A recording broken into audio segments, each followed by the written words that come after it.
한국경제TV 생생한 실전 투자 정보 와우퀴즈. 월 5,000원 커피값으로 투자 정보가 내 손 안에 배달됩니다. 와우퀴즈 N에서 만나요. 지금 미국에선 세계 최대의 IT 박람회 CES가 진행이 되고 있죠. 어제 젠슨 황 엔비디아 CEO의 CES 특별 연설 이후에 과연 AI 이후 넥스트 새로운 산업은 무엇이 될 것인가가 주목이 되고 있습니다. 이른바 알파 라이징 논쟁인데요. 오늘은 이 문제 알아보겠습니다. 도움 말씀에 한상춘 한국경제신문 논설위원 자리에 있습니다. 안녕하십니까? 네, 안녕하십니까?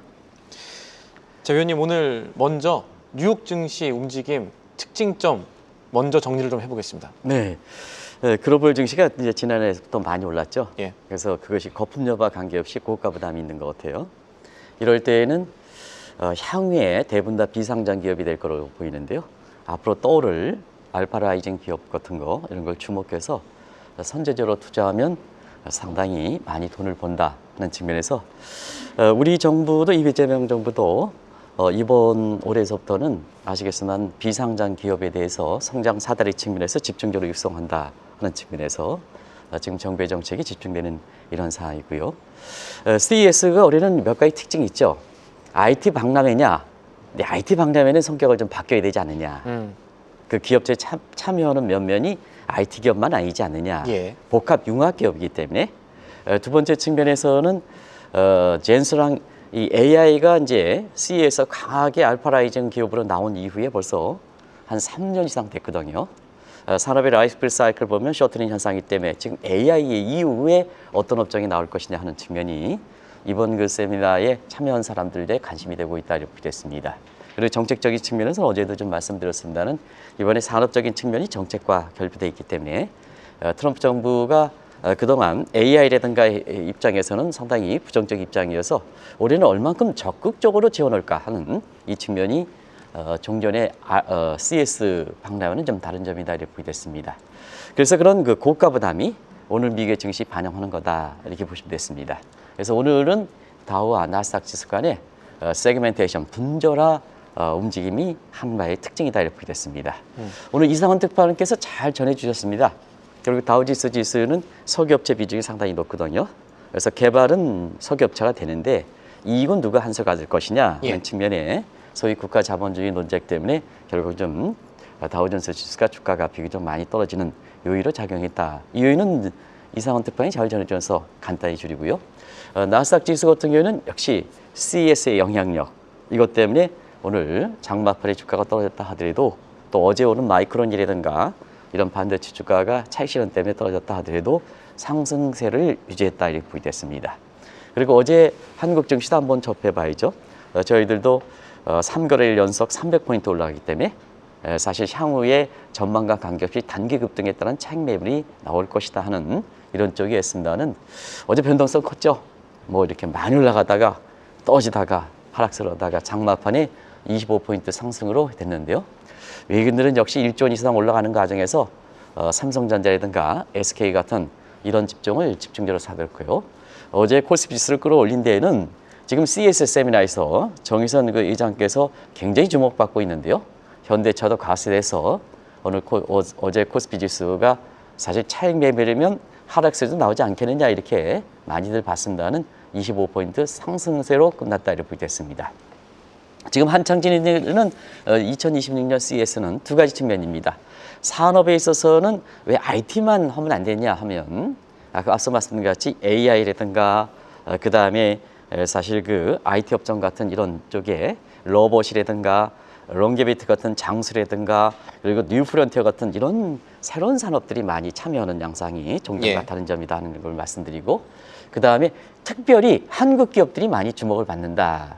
그래서 삼성전자라든가 SK 하이닉스라든가 삼성전자 세계적으로 보면 사실 한국 사람들이 가장 많이 참여하긴 합니다는 한국 사람 이외에 외국인 업체로부터 가장 주목받는 것이 한국의 증시 위상 뭐 경제는 아직 신부 경제가 쫓아가지 않고 있습니다는 그다음에 세계 산업에 있어서 이러한 삼성전자라든가 SK라든가 현대차가 어떻게 주도해 나갈 것이냐 하는 이 입장에서 젊은 CEO들 젊은 회장을 중심으로 해서 감각이 좋다 보니까 주도권을 계속해서 지지 않겠느냐 하는 측면에서 관심을 보였던 것도 지금까지 나타난 CES의 움직임이다 이렇게 보겠습니다. 예.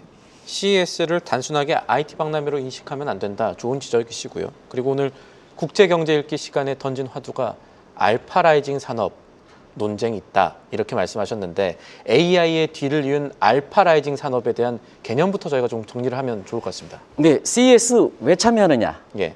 지금 유행하는 업체에 대해서는 이미 성장 단계에서 보면 성숙기, 성장기이기 때문에 관심이 없겠죠. 그러면 우리나라의 CEO들이 왜 CS 세미나를 하느냐는 앞으로 트렌드를 감안해서 앞으로 떠오를 기업, 떠오를 산업이 뭐냐 이것 때문에 여기에 참여하는 거 아니겠습니까?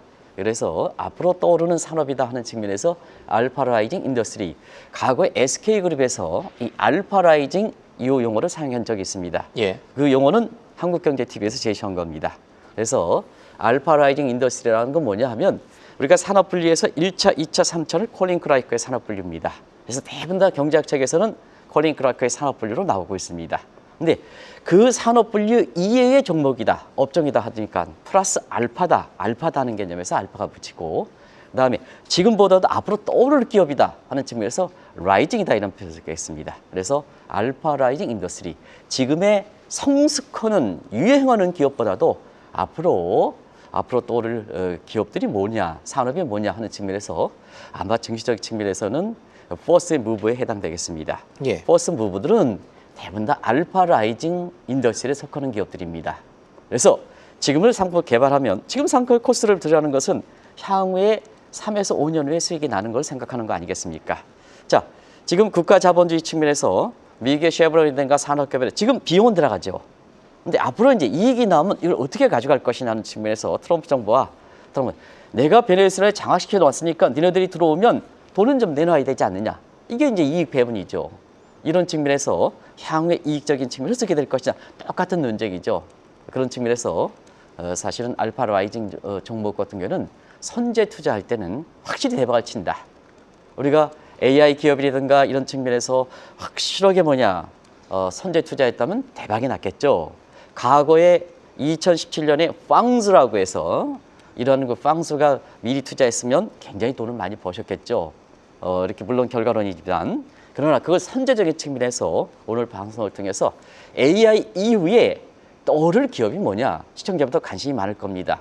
지금 전부 AI 하는데 AI 이후에는 어떤 산업이 떠오를 것이냐 하는 것이 지금 CES에 던지는 화두다 이렇게 보겠습니다. 지금 여러 기업들이 나오죠. 뭐 로봇이라든가 우주항공이라든가 BOP 비즈니스라든가 루디멘트를 기업이라든가 뭐 롱게비티 같은 장수 기업이라든가 이런 게 나오는데 과연 그러한 기업들이 AI를 제치고 독자적으로 알파라이징 산업으로 떠올 것이냐 아니면 AI와 결부돼서 나중에 알파라이징 인더스트리로 올라갈 것이냐 하는 측면에서는 주식 투자하는 입장에서는 굉장히 관심이 되고 상장사냐 비상장사냐 할 때는 지금보다는 상장사가 고가 부담이 있을 때는 비상장적으로 간다. 우리 정부도 지금 이쪽에 굉장히 집중적으로 육성할 계획을 하고 있습니다는 투자 관점에서 상장사냐 비상장사냐 이런 관점에서도 굉장히 중요한 실사점을 던져준다 하는 것을 말씀을 드리겠습니다. 그러니까 AI를 대체하거나 AI와 함께 성장할 새로운 알파라이징 인더스트리를 찾는 데에는 물론 앞으로 우리의 미래가 어떻게 움직일 거냐 하는 그런 통찰력도 있어야겠지만 반대로 지금 세계 경제 성장을 막고 있는 걸림돌이 뭐냐 이런 장애 요인들을 잘 살펴보는 것도 이 알파라이징 인더스트리 찾는데 도움이 될 수 있겠네요. 네, 모든 산업은 앞으로 이 산업이 나왔을 때 이게 앞으로 성장하느냐 하는 측면에서는 그 산업의 효용성, 성장성보다도 그 사람이 나왔을 때 이렇게 장애인이 나오면 국민 입장에서 부담돼. 그러면 정부의 규제가 들어가겠죠. 예. 국가 위협이 돼 정부의 규제가 들어가겠죠. 그래서 과거에 주력 상장을 할 때는 항상 성장성보다는 그 산업에서 나오는 장애 요인에 따라서 정부의 정책이 어떻게 될 것인지 국민들 입장에서 그 상품을 사줄 것인지 안 사줄 것인지 이 여부에서 결정됐다 이렇게 됐습니다. 그래서 앞으로 AI 산업 그리고 AI 이후에 어떤 산업이 부각될 것이냐는 측면에서는 AI의 장점에 대해서는 시청자 여러분이 다 아시니까 AI가 발전되면 그 장애 요인이 정부의 규제, 국민들의 판매 운동과 결부되어 있는 이런 장애 요인을 어제 신 앵커께서도 한번 이 얘기를 샌더슨 얘기를 하면서 했기 때문에 오늘 좀 이걸 자세히 한번 보도록 하겠습니다. 예. 이 장애 요인으로 첫 번째 들어가는 것이 지정학적 위험이죠. AI는 모든 안보와 결부돼 있죠. 근데 지금은 뭐냐? 지정학적 위험 시대가 아니라 지정학적과 경제가 겹친 시대거든요. 그러다 보니까 이 AI가 발전되면 발전될수록 지정학적 위험이 부각되면 부각될수록 이 AI의 추가적인 산업 그리고 AI 이후의 알파 인더스트리 산업에서는 안보와 결부된 AI에 대해서 정부의 정책이 어떻게 나올 것이냐, 규제할 것이냐, 아니면 육성할 것이냐 이 여부에 대해서 사실 AI의 발전 정도, AI 이후에 알파 인더스트리에 나오는 여부를 결정하지 않겠나 이렇게 보고 있습니다. 어제 이 내용은 자세하게 말씀드렸고 그동안 많이들 얘기했기 때문에 그 용어는 이렇게 정리해 드리겠습니다. 예. 조금 전 산업의 발전 가능성 볼 때는 장애 요인을 생각해봐라 이렇게 말씀을 짚어주셨는데 AI 관련해서 장애 요인을 볼까 잠깐 생각해보면 올해는 이 AI 기업들의 어떤 독점, 테크래시라는 게 화두가 될 수가 있겠다고요? 네, 빅테크가 코로나 이후에 성장하면서 빅테크는 대부분 다 독과점 성격을 갖고 있죠. 우리가 시장의 경쟁 정도를 얘기할 때 허스면 허핀달 지수라고 있습니다. 아마 시청자 여러분도 잘 아실 거라 생각하는데요. 이게 이 지수가 1000 미만일 때는 완전 경쟁 시장에 가깝다. 그다음에 1000에서 1800 사이는 제한적인 이렇게 자유경쟁 시대다. 그리고 1800 이상일 땐 독과점입니다. 근데 대부분 다 이 빅테크라든가 AI 산업들은 대부분 허심한 허핀달 지수로 얘기하면 1800 이상입니다. 독과점과 결부되어 있습니다. 그러다 보니까 여기에 기업의 시장에 독과점과 결이 있으면 기업의 계층 간, 기업 간의 불균형 문제, 소득 불균형 문제 이게 다 나오는 거죠. 그래서 이것을 규제하는 측면에서 바로 M7이 주도했던 코로나 사태 이후의 엔데믹 시대에서는 테크래시 문제가 결부되어 있다 이렇게 보겠습니다. 그래서 이 테크래시 문제는 오랜만에 들어보시죠. 테크래시 그 용어는 잘들 아시겠습니다. 다시 한번 정해드리면 테크놀로지 플러스 이렇게 백래시의 합성어다 이렇게 보겠습니다. 예. 그래서 한마디로 얘기하면 정부의 규제와 그 다음에 빅테크 기업 간의 갈등 문제를 얘기하는 거다 이렇게 보시면 됐습니다. 그런 측면에서 자 AI도 똑같은 문제가 발생하는 거거든요. 그래서 AI발 테크래시 독과점 문제를 어떻게 규제할 것이냐 하는 측면에서 트럼프 정부는 사실 테크래시 문제를 그렇게 이렇게 중시하지는 않습니다. 근데 문제는 시장 경제라든가 금융 자본주의 상징이라 하는 뉴욕이 망단위가 들어왔거든요. 시장 말씀하시는 겁니다. 그죠, 시장을. 예. 그러면 여기에 트럼프와 망단위 간의 이 테크래시 문제 가지고 하나의 리나칸의 실험 무대가 될 것이다 하는 측면을 한번 주목하실 필요가 있지 않냐 생각합니다. 왜냐하면 바이든 정부에서는 FTC 위원장으로 예일대에서 아마존 킬러라는 리나칸을 젊은 사람인데도 불구하고 입직했거든요. 그런데 이게 트럼프 정부에서 테크래시를 무시하니까 리나칸이 사실상 이렇게 뉴욕의 컬럼비아 대학으로 예일대에서 컴병대 들어오면서 망단위가 됐거든요. 인수위원장을 이 사람이 들어왔지 않습니까? 예. 그러면 자유시장 경제, 금융의 자본주의 규제 완화 이에서 과연 리나칸이 어떤 실험을 할 것인가 하는 측면이거든요. 이게 앞으로 빅테크 기업뿐만 아니라 AI 기업, 금융과 관련된 문제에서 굉장히 주목된다고 보겠습니다. 그리고 경우에 따라서는 트럼프 이후에 3년 후에 치러질 사실 미국 대통령 선거에서도 굉장히 화제가 될 수 있는 대목입니다.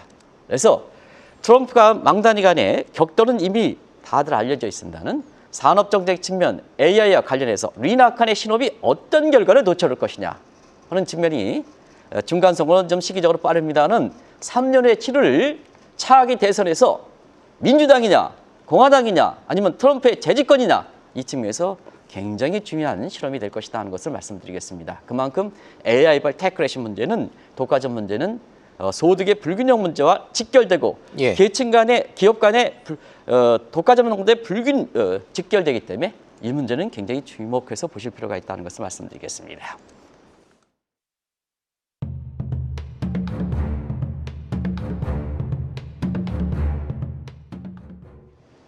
말씀하신 대로 이게 반독점 문제가 됐든 아니면 우리가 아직 모르고 있는 또 다른 문제가 됐던 AI 기업을 바라보는 시각에 걱정이 좀 남아 있다면 그 걱정은 아무래도 말씀하신 뭐 소득 양극화도 그렇고 AI 기업들이 발전하면 발전할수록 가난한 사람 더 가난해지지 않겠냐 하는 이런 문제들이 아직 완전히 해결이 안 된 것 때문도 있을 것 같습니다. 네, 앞으로 더 심해지겠죠. 챗GPT가 대중화시킨 2022년 3월에서부터 미국의 계층 간 불균형을 나타내는 로렌스 계수, 지니 계수, 오버니 계수, 10분위 계수 모두 악화되고 있습니다. 예. 그러면 앞으로 AI 산업이 더 발전된다면 이 소득 불균형 지수는 굉장히 심해질 것이다. 그러면 사실 이게 경제정책과 직결되는 거거든요. 그것이 뭐냐? AI발 엔데믹 시대의 K자형 양극화 구조입니다. 여기서 K자형은 중간 허리가 잘라졌다 이런 얘기에서 한국의 코리아의 K컬처라든가 이런 거 아니다 하는 것을 말씀드리겠습니다. 그런 측면에서 왜 소득의 불균형이 이렇게 짧은 기간에 모든 개수가 불균형이 될까 하는 측면은 예. 이 AI는 여기에 접해 있는 최상층은 자기 능력 이상의 보난자 이펙트, 뜻하지 않은 보난자 이펙트가 작용하기 때문에 그렇습니다. 자, 내가 모 우리나라의 대형업체에 사실 오너가 자기 자산이 얼마다? 그게 자기의 능력입니까? 고객들이 자산을 줘가지고 거기에 보난자 이펙트 때문에 그렇기 때문에 사회적으로 뭐냐? 기능을 많이 해야죠. 기부를 많이 해야 됩니다. 이입니다. 사회적 기부도 특정 업체에 기부받는 거를 한 게 아니고 전부 뭐냐? 전부 기부를 해야 되겠죠. 다른 기여사까지 포함해서 이것만 기부했다, 전량 기부했다 이렇게 하면 안 되는 거죠. 이게 바로 보난자 이펙트입니다. 그래서 대기업이라든가 대형 증권사는 바로 뭐냐? 수익이 나면 당신네 수익이 아니고 사회적으로 기부해야 되는 것도 바로 보난자 이펙트 때문에 그렇습니다. 능력 이상의 고객들이 채워주는 거 아니겠습니까? 근데 왜 저게 자기 재산입니까? 그러면 안 된다는 얘기입니다.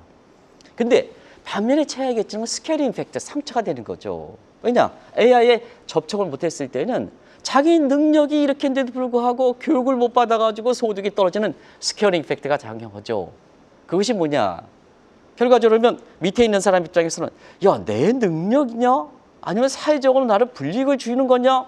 하는 때 내 능력 이상으로 내가 소득이 못 받는다. 우리 젊은 세대는 어떻게 하겠습니까? 맨날 GS25에서 하루에 4,000원짜리 그것도 컵라면이 부족해가지고 이렇게 2개씩 먹는 이런 사람 입장에서 어떻게 하겠습니까?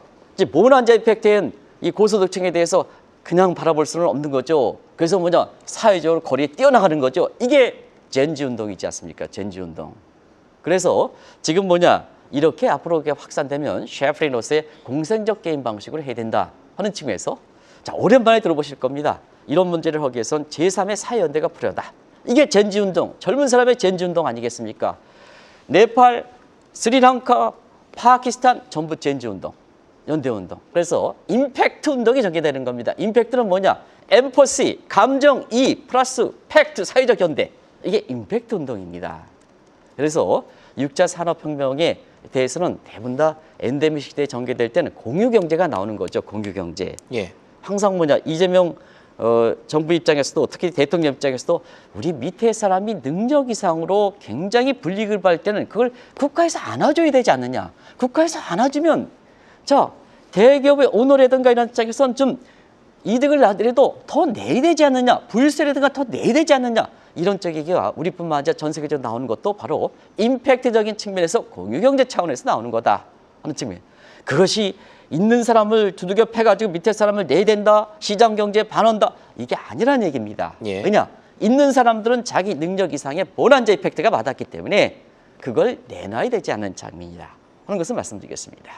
그러니까 AI 같은 신기술이 발전하면 할수록 분배의 문제라는 게 경제뿐 아니라 주도기업들의 이슈 혹은 의무가 될 수 있다라는 점을 이제 지적해 그렇죠. 주신 사회적 거고. 기능이죠. 그게. 예. 네네. 또 하나 생각해 볼 건 이번엔 좀 좋은 쪽으로 생각해 볼게요. 이제 AI가 발전이 되면 될수록 이 장애 요인을 해결할 수 있는 새로운 방안들이 AI와 결부돼서 좀 나올 수 있지 않을까 하는 기대심이 또 있을 텐데 네. 여기 대해서는 어떻게 보십니까? 그 장애인에서 그 사람이 죽느냐 아니면 그 장애인을 극복할 수 있는 그 국가의 정책이라든가 그다음에 범세계적인 운동이 나오면 그 사람은 그 장애인을 극복하고 더 성장하겠죠. 예. 그런 측면에서 지금 최근에 내리되는 것이 자 지금 IT라든가 디지털이죠. 그래서 AI의 발전상의 장애물이 될 수 있는 아까 직역학적 위험이라든가 그다음에 독과점 문제라든가 그리고 젠지 운동 같은 소득 불균형 문제를 해소한다는 측면에서 지금 미국을 제외하고 전 국가들이 디지털 뉴라운드를 전개될 움직임을 보이고 있다 이렇게 보셨습니다.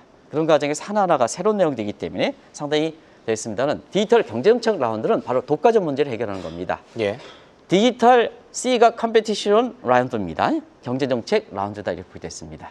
그리고 자 소득의 빈곤층 문제를 해결하는 것이 디지털 블루 라운드입니다. 여기서 B는 블루는 레이버와 같은 뜻이다 이렇게 표시됐습니다. 그래서 레이버는 보통 블루로 얘기합니다.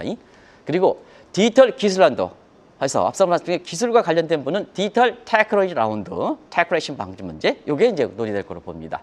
그리고 디지털 환경 문제, 전력을 과다하게 쓰기 때문에 환경 문제가 방출되겠죠. AI는. 그래서 이것은 디지털 그린 라운드에서 DGR이다. 그리고 마지막으로 자 초부의세 문제를 국가만 하면 소득에 있어서는 스파게티 볼 효과가 나오거든요. 이걸 평평하게 해야 된다는 측면에서 범세적으로 조세 라운드가 전개되는 겁니다. 그런데 이 조세의 텍스는 테크놀로지의 라지 문자를 쓴 테크놀로지에 반대해서 스몰 t로 얘기하는 거다 이렇게 됐습니다.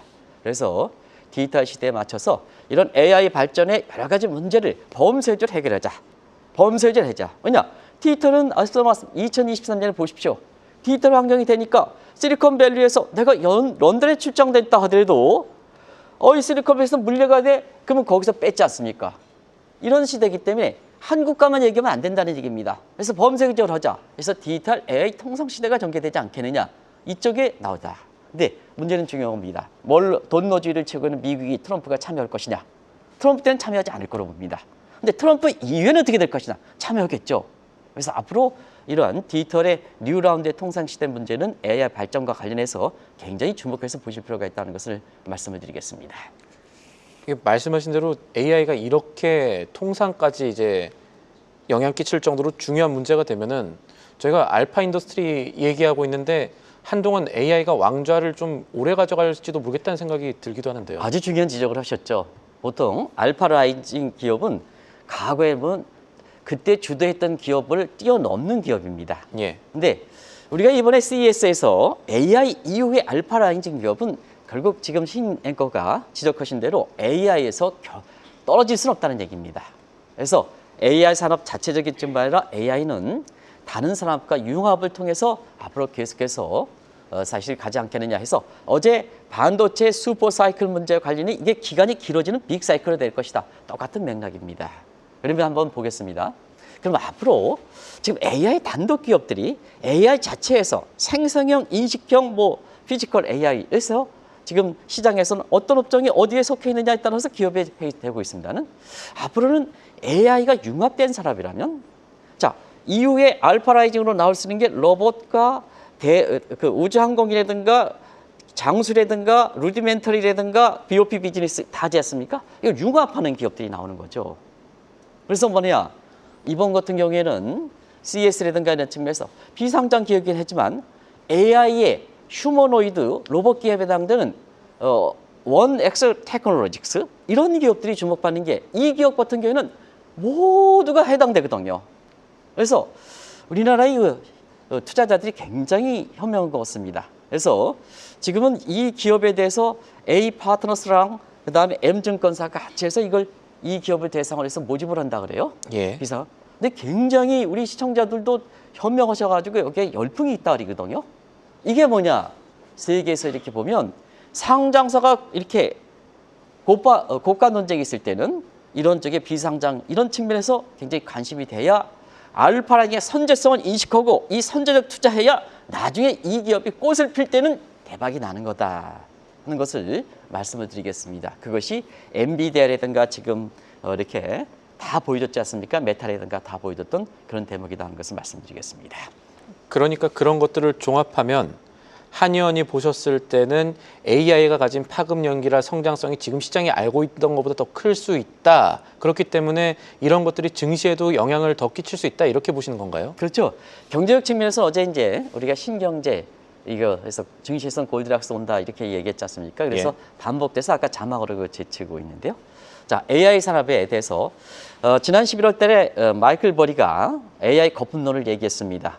그런 기점으로 해서 올해 AI에 있어서는 결과적으로 보면 이거 AI에서 증시가 지속해서 갈 것이냐 아니면 거품론에서 주저할 것이냐 우리 코스피 지수 3,500으로 떨어질 것이냐 하는 측면에서는 대체로 보면 사실 아이스 에이지냐, 아이스 브레이킹이냐 할 때 장에 너무 올라서 걱정하는 사람도 사실 네, 있긴 그렇습니다. 있습니다. 예. 그래서 뭐 주가라는 것은 올라갔으면 좀 떨어질 수도 있죠. 조정을 해서 가야 되지 않습니까? 근데 추세가 어떻게 될 것이냐 방향성은, 거죠. 예. 방향성.